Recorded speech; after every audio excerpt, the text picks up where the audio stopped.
Clink is a ranged carry hero who is a sort of assassin and focuses on killing people as fast as humanly possible, or I guess as skeletally as possible. His ability Q Death Pact consumes a target enemy unit or skeleton. There's a unit that spawns skeletons, don't worry about it, or his own skeletons that he spawns, but it consumes an enemy unit, so that's typically a creep or a neutral creep, and you gain maximum health, bonus maximum health, and you gain bonus attack damage and armor reduction. And yeah, if you kill an opponent while this 55-second long buff is lasting, you gain permanent bonus attack damage increase.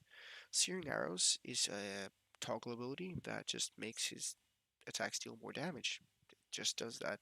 Consumes a bit of mana for a trade-off of bonus damage. Helps in the early game while laning and getting last hits, and late game for bursting down opponents with a shit ton of damage.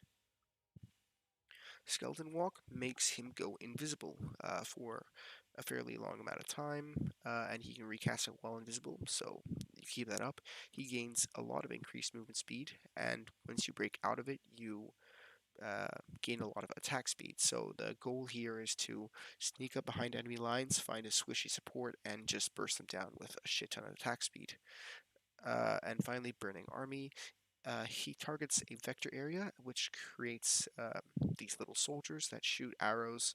It scales off of your attack damage. It's pretty alright, but it's mostly used in team fights as a tool to add a lot of damage that the opponent will know how to deal with because they don't prioritize attacking the little guys and they'll focus on attacking other things, which allows your little guys to deal more damage.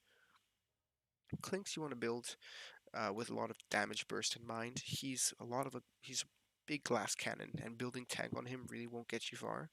So you want to build a lot of high damage and a high on hit effects due to his high attack damage. So things like MKB, Thorn, crits, and such like that. And what you want to do is you want to get a good early game start in order to snowball with him and using the Death Pact permanent bonus damage to ramp up ramp up your attack damage and kill people more fast. Watch out, he is very squishy, so you are easily countered by people who do high burst magical damage, but at the same time, they're also countered by you, so it's a really careful game of who kills who first by getting the jump.